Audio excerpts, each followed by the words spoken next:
안녕하셨습니까? 하나님의 은혜가 오늘도 우리 가운데 막 이렇게 오는 게 느껴지시죠? 아멘. 네, 오늘 함께 또 귀한 말씀을 통해서 언약 공동체를 세워가시는 하나님의 아름다운 또 사역의 모습을 우리가 오늘 보게 될 텐데요.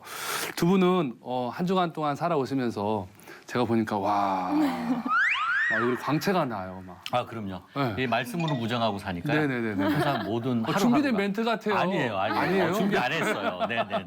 아, 저는 툭 치면 나옵니다. 네, 준비되지 않았습니다. 네네네. 네, 마음에서 우러나서 오. 하나님이 시키는 대로 하고 있습니다. 오늘은 좀 어떤 마음이 드세요? 아, 오늘은 뭐 일단 뭐 이렇게 뭐 쌀쌀해지기도 하고 네네. 하지만 항상 마음은 이렇게 목사님 말씀 덕분에 따뜻해지고 네. 하나님 말씀으로 뭔가 따뜻한 옷을 하나 더 입으면서 네네네. 어디든 갈 수 있는 네.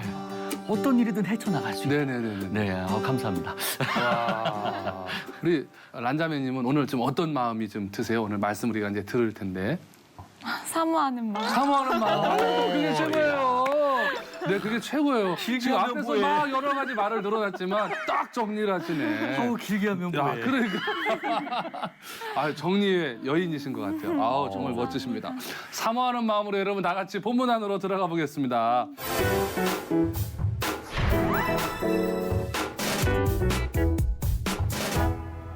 자, 어느 교회학교 초등부에서 분반 성경 공부를 하고 있었어요. 이렇게 학생들이 앉아 있는 것처럼. 네. 근데 선생님이 물었어요. 이제 친구들한테 뭐라고 물었냐면, 여러분 창세기에 보면은 요셉의 형들이 요셉을 상인들에게 팔잖아요. 그런데 그것이 무엇이 잘못된 걸까요? 그러고 물었어요. 그런데 어떤 친구 하나가 손을 딱 들면서 이렇게 얘기하는 거예요. 떤땡님, 그 요셉이 잘생긴 청년이었는데요. 너무 헐값에 판 것이 잘못한 겁니다라고 이야기를 하더라는 거예요. 야. 참 어린이 발상이 대단하죠, 그죠? 자, 이 이야기 안에서 우리가 느껴지는 게 하나 있습니다. 뭐냐면 세상이 공평하지 않다는 거죠. 세상이 누구는 뭐 노예로 팔려가고 뭐 누구는 또 헐값에 팔려가고 뭐 이런 걸 보면 세상은 정말 공정하지가 않는 것 같아요. 저는 두 분 보면서 그런 느낌이 저도 사실 들어요. 너무 잘생기시고 너무 예쁘게 생기신 거예요. 에이, 너무 아니, 잘생기시고 키도 크시고 아니, 말씀도 아니, 잘하시면서 진짜, 뭘 진짜, 또 그렇게 원하시나? 진짜로 저를 두 분 보면서 하나님 너무 불공평하신 것 같아요. 저는 목사님 뵈면서 어쩜 저러세요? 배우보다 잘생기시고 키도 크시고 말씀도 저렇게 잘하시면 전 못 먹고 삽니까? 아니 그래서 저는 연예계에서 이게 사신다는 게 쉽지 않잖아요. 그죠? 그래서 참 보면서 공평하지 않다는 그런 생각이 드는데 하나님이 이 세상을 공평하게 공정하게 만들어가기를 원하시는데 이게 결코 쉽지가 않습니다. 그러면서 오늘 하나님이 오늘 이 공정한 사회, 특별히 그 언약 공동체로서 이스라엘 백성들이 하나님 안에서 공정함을 누리고 살아갈 수 있도록 하나님이 오늘 또 말씀을 해주시고 계시는데요. 공정한 사회라고 하는 것은 정의로워요. 그런데 잔인하지 않습니다. 자비롭습니다. 그러나 원칙을 무시하지 않는 사회를 의미합니다. 오늘 이것이 본문이 우리에게 공정한 사회는 어떤 사회인가요? 라고 물었을 때 이것을 지금 축약해서 말씀을 하고 있는데요. 사랑과 공의의 완전한 조화와 균형을 갖고 계신 하나님이 오늘 본문에서 언약 공동체가 세울 바른 사회를 만들기 위해서 법칙을 제시하고 계십니다. 하나님이 언약 공동체가 세울 바른 사회를 만들기 위해서 가장 먼저 백성을 하나로 묶는 작업을 하세요. 무엇으로 하나로 묶으실까요? 믿음. 믿음으로. 네. 우리 란자매님이 만약에 하나님이라면 백성들을 뭐로 하나로 묶으실 것 같으세요? 사랑. 사랑으로. 사랑. 아, 역시 다르네. 또 진 것 같아요. 느낌이. 그냥 밧줄로 묶는다 그럴 때도 있어요. 밧줄로. 자, 여러분 이게 뭐 다 맞아요. 그렇게 묶을 수 있는데 오늘 본문에서 보니까 하나님이 이스라엘 백성들을 공정한 사회로 이루기 위해서 하나로 묶는데 뭘로 묶냐면 정직으로 묶으세요. 의외죠, 의외죠, 그죠? 사랑일 것 같고 믿음일 것 같고 밧줄일 것 같은데 정직으로 묶으시는 거예요. 자, 왜 그러냐면 여러분 그 옛날에 양치기 소년 우리 얘기 어릴 때 학교 다니면서 들었잖아요.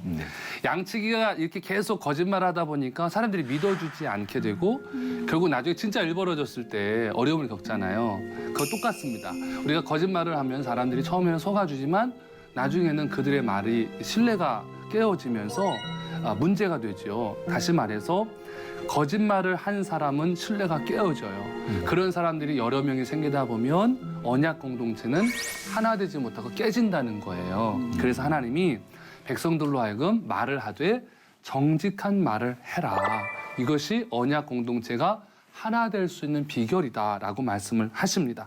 자, 본문 1절인데요. 우리 1절을 우리 란 자매님께서 한번 좀 읽어주세요.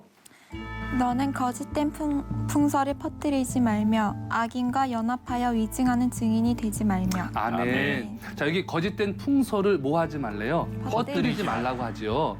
여기 거짓된 풍설로 번역된 쉐마 샤베라고 하는 말은 거짓된 소문이라는 말입니다. 그러니까 어떤 일이나 사람에 대해서 마치 추측을 해가지고 이것을 사실인 것처럼 퍼뜨리는 일들을 하지 말아라. 하나님 그 말씀을 하시는 거예요. 그러니까 확인되지 않은 것을 마치 확인된 것처럼 소문을 내지 마라. 하나님이 지금 그 말씀을 하시는 겁니다. 여러분 아시죠? 사람들이 말을 하나 하면은 이게 소문이 나고 옮겨가면서 살이 붙고 막 이러잖아요. 네. 진실보다도 소문이 더 무서운 세상 아닙니까? 이러한 현상이 고대 이스라엘에서도 있었던 거예요. 참 이상하죠? 네. 하여튼 안 좋은 것들은 예나 지금이나 다 존재하는 것 같아요. 자, 이 악성 루머의 피해를 하나님이 경계하시고 말씀하시는 건데요. 제가 이렇게 삶을 살아가다 보니까 이 악성 루머가 정말 많은 데가 연예계 같아요. 뭐 이렇게 보통 이게 TV에서 보면 두 분이 또 연예계에서 일하고 계시는데 어때요? 악성 루머가? 여러 가지가 많죠. 네네네. 그러니까 막 기자분들도 마찬가지고 그냥 네네. 추측된 기사를 그렇죠. 많이 하시고 그다음에 네네. 또 보시는 분들이 사실은 연예인들한테는 좀 이렇게 악플을 달지 말으셨어야 되는데 본인들이 얼굴을 마주치고 얘기하는 게 아니라고 막 네네. 그냥 기분 내키시는 대로 하는 네네. 거에 저희는 많이 상처를 받거든요. 악플 혹시 달려보신 적 있으세요? 악역할 때 많이 달렸어요. 악역할 때? 네네네. 너 눈에 띄면 이 한다. 진짜요? 예예예. 아니 그 선한 얼굴에. 그러니까요. 여러분 부탁드립니다. 우리 임승대 형제님에게 악플 달지 마시고요. 잘생겼다, 멋지다, 연기 잘한다 이렇게 좀 달아주세요. 제가 와우. 간곡히 부탁드립니다. 감사합니다, 목사님. 네. 자, 여러분 우리가 교회에서나 사회에서 어떤 좋지 않은 일들에 관한 이야기가 들리게 되면 소문에 귀를 기울이기보다 기도하면서 사실을 확인해보고 근거 없는 말이 퍼지지 못하도록 우리 성도들이 막아주셔야 될 줄로 믿습니다. 아멘. 어떤 분들은 목사님 왜 우리가 그렇게 막아야 되죠? 라고 물으실 수 있어요. 하나님 이런 말씀하셨어요. 악인과 연합하여 위증하는 증인이 되지 말라. 그러니까 이 소문을 사실화시켜버리는 경우는 이것은 바로 위증하는 거잖아요. 그래서 연합을 하고 동조해주고 들어주는 것 자체로 하나님은 악인과 연합하는 거라고 말씀하세요. 그러니까 추측 없는 이야기들 할 때 어머 그랬어? 어머 그랬어? 어머 그게 사실이었구나 라고 박수 치시면 그때부터 여러분 죄 짓는 거예요. 하시면 안 됩니다. 오늘 본문은 그것을 말씀하면서 너는 공범이 된다라고 말씀을 하고 있습니다. 그래서 거짓된 풍설을 퍼뜨리지 말아라 라고 말씀을 하시고요. 특별히 이 당시에 이 가나안에 이제 들어가게 되잖아요. 앞으로 가나안에 들어가게 되면 거기는 제가 지난주에 말씀드렸지만 무당들이 굉장히 악랄하다고 말씀을 드렸잖아요. 네. 어린 아이들은 막 불 가운데 지나가게 하고 그랬다고 그랬는데 특별히 이 가나안에 사는 무당들이 추측성 점괘를 많이 쳤어요. 그래가지고 막 자기가 막 구슬하는 거죠. 우리로 따지면 막 구슬해놓고는 샥 하고서는 쌀자루 이렇게 해가지고 점괘를 딱 꿰가지고는요 자기 생각을 마치 하나님의 뜻인 것처럼 말을 하고 했던 그런 적이 있었습니다. 그래서 하나님이 그것을 바라보면서 뭐라고 말씀하시냐면 성숙한 하나님의 백성으로서 악한 말들을 퍼뜨리거나 또 하나 더 하나님의 뜻을 내 뜻인 것처럼 이렇게 포장해서 말하지 마라. 이것도 죄가 된다. 이렇게 말씀을 하고 있는 겁니다. 예를 들면 이런 경우 있어요. 가끔 제가 목회하다 보면은 들려지는 얘기 가운데 어떤 분이 찾아와서 그랬대요. 어머, 란자매님, 하나님이 기도 중에 말씀하셨어요. 그 핑크색 옷을 입은 그 자매님에게 찾아가면 그 자매님이 너에게 1,000만 원을 빌려줄 거다. 그래서 왔어요. 뭐 이렇게 말하는 사람들이 있대요. 진짜 있어요. 그러니까 하나님을 빙자하는 거죠. 여러분 이런 일들에 우리가 빠져들거나 해서는 안 된다. 왜냐하면 교회는 진리를 담는 그릇이기 때문에 진리가 새지 않아야 하고 진리가 새지 않으려면 정직해야 한다라고 말씀을 하는 겁니다. 자, 다 같이 본문 2절 읽겠습니다. 다수를 따라 악을 행하지 말며 송사의 다수를 따라 부당한 증언을 하지 말며. 아멘. 네. 언약 공동체가 세울 바른 사회를 만들기 위해서 하나님은 하나 강조를 더 하시는데 뭐냐 하면 힘 있는 다수의 뜻으로 밀어붙이지 말아라 이 얘기를 합니다. 우리가 보통 그런 얘기 하잖아요. 천심이 민심이다. 그런 말을 해요. 그래서 하나님이 역사를 주관하시고 그 역사의 주관자에게 하나님께서 민심을 다스리기 때문에 다수결 투표해가지고 되면은 그것이 천심이다. 뭐 이렇게 해서 백성들의 뜻을 따라야 된다. 이렇게 생각을 합니다. 물론 이것도 맞을 수 있습니다만은 이것이 소위 여론이잖아요. 여론이라는 것은 얼마든지 조작 가능하다.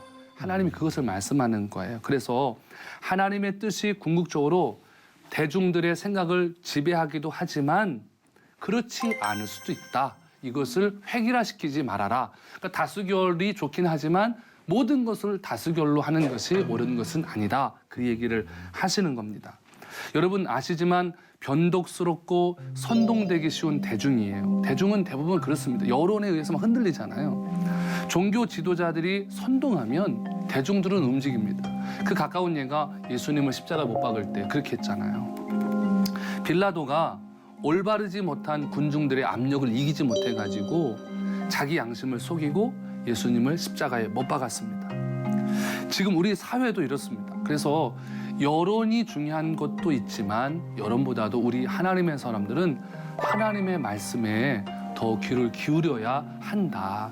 이것이 지금 하나님이 우리에게 말씀하는 겁니다. 그래서 우리는 무엇을 결정하는 공동체가 아니라는 거예요. 요즘에 많은 교회들도 뭔가 다수결에 의해서 결정을 하고 그것이 다 맞다고 생각할 수 있거든요. 그런데 그 안에 굉장히 위험한 부분이 있다는 겁니다. 왜냐하면 우리는 양들이기 때문에 누군가의 인도를 따라가야 되는 것이지 우리가 결정권을 가지고 있어서는 안 된다.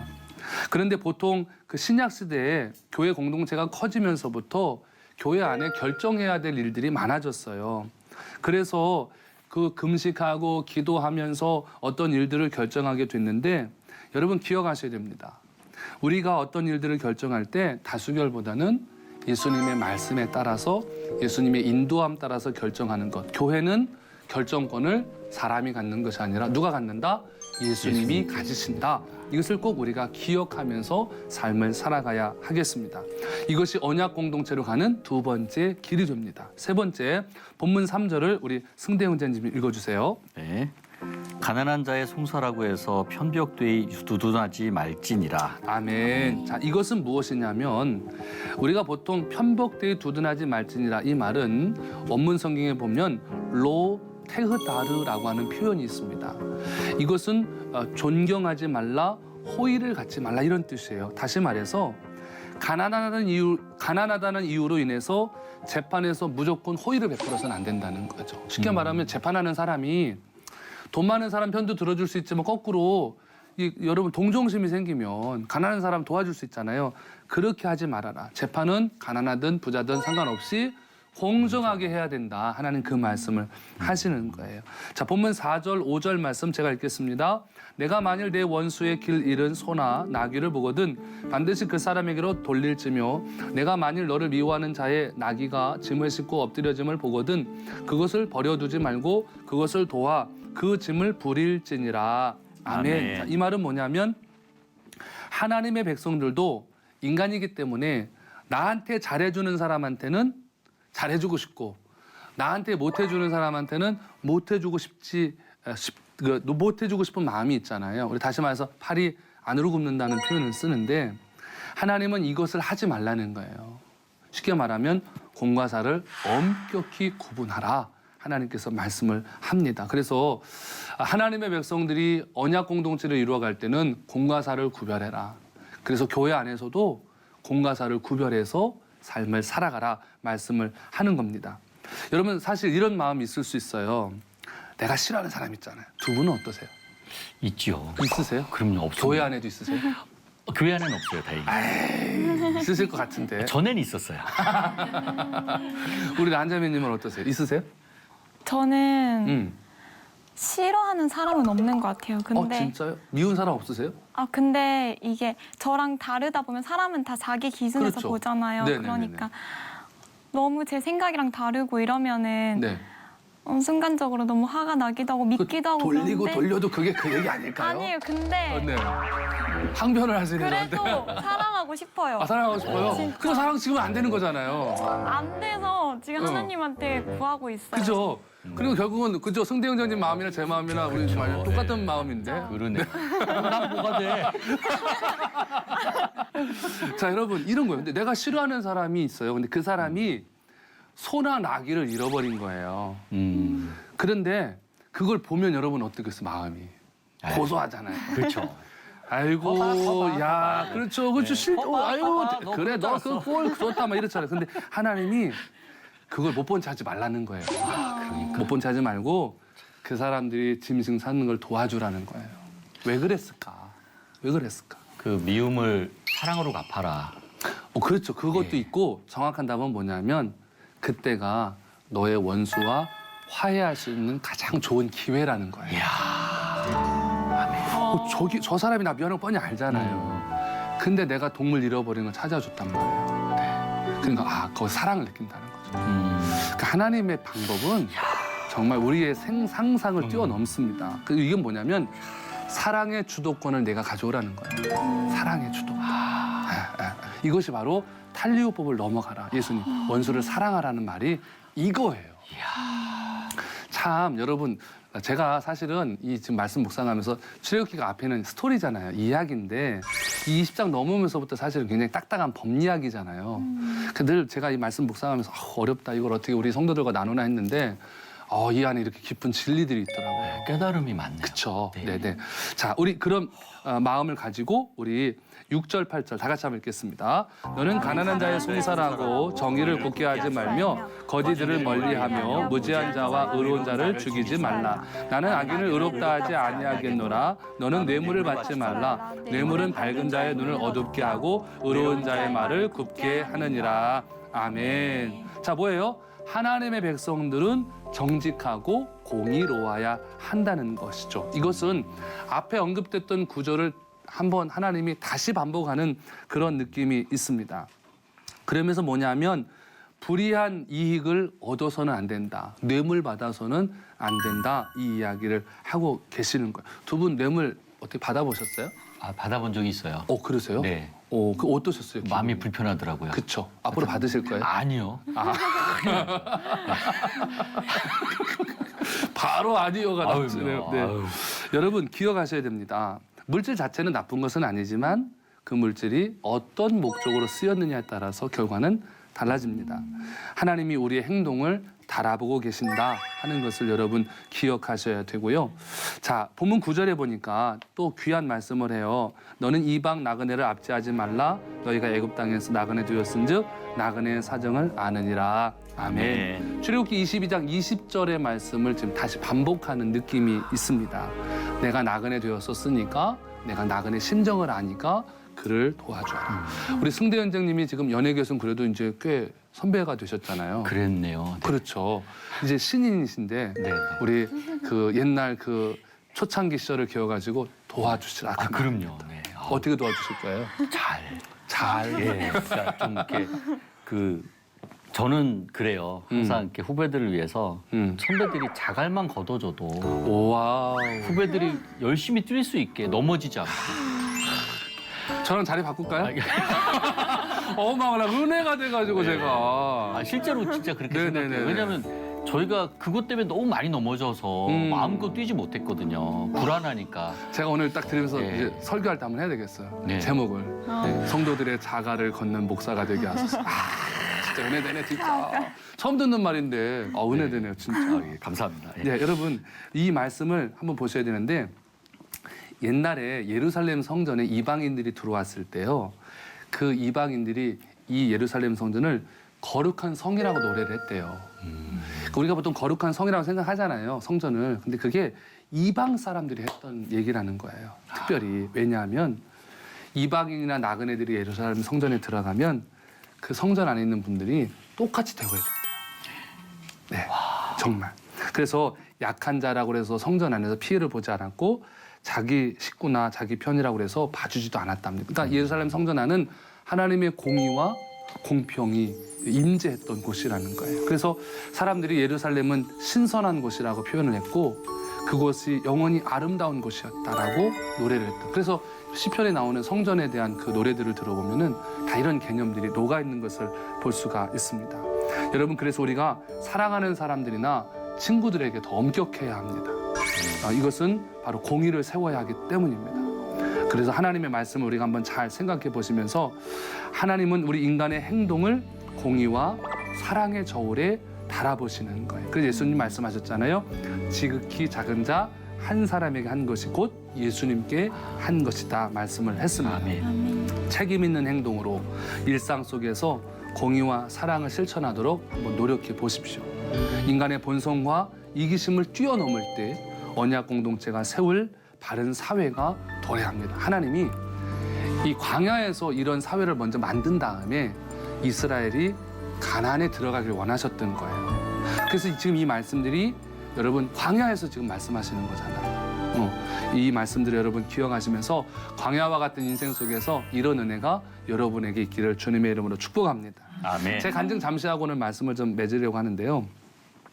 제가 어린 시절에 동네에서 딱지치기 하는 걸 그렇게 좋아했습니다. 딱지치기 너무 좋아했는데요. 제가 딱지를 탁 접어가지고 나가면요. 애들이 다 막 무서워했었어요. 제가 공포의 딱지치기 달인이었습니다. 근데 이걸 어떻게 배운 줄 아세요? 저희 동네에 6학년짜리 형이 있었는데요. 딱지치기를 얼마나 잘하는지 고수. 이 형이 딱지를 딱 치면 딱지 다 넘어가는 거예요.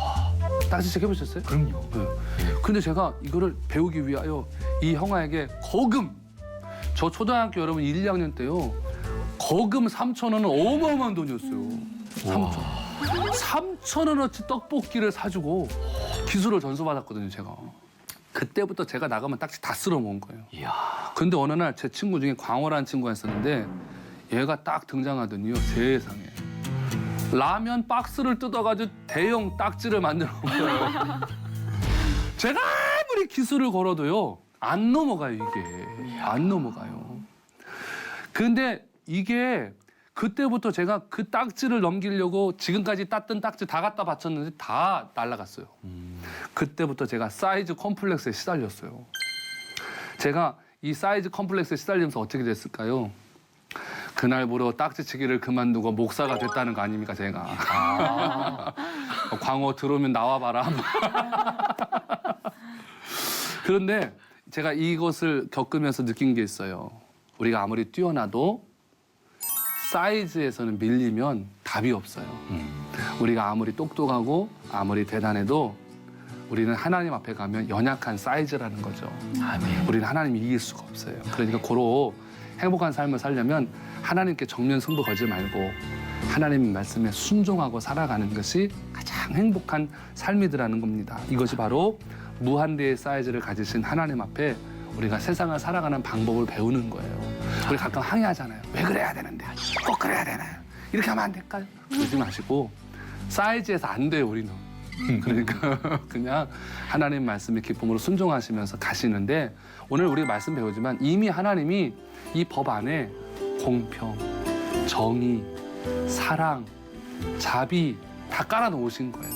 그러니까 순종하시면 언약 공동체 안에서 우리는 행복하게 살아갈 수 있습니다. 오늘도 이 법들을 잘 지키시면서 여러분 한 주간 동안 승리하시고 다음 주에 어디서 만날까요? 여기서 광야에서 다시 만나도록 하겠습니다. 여러분 한 주간 동안도 승리하십시오. 감사합니다.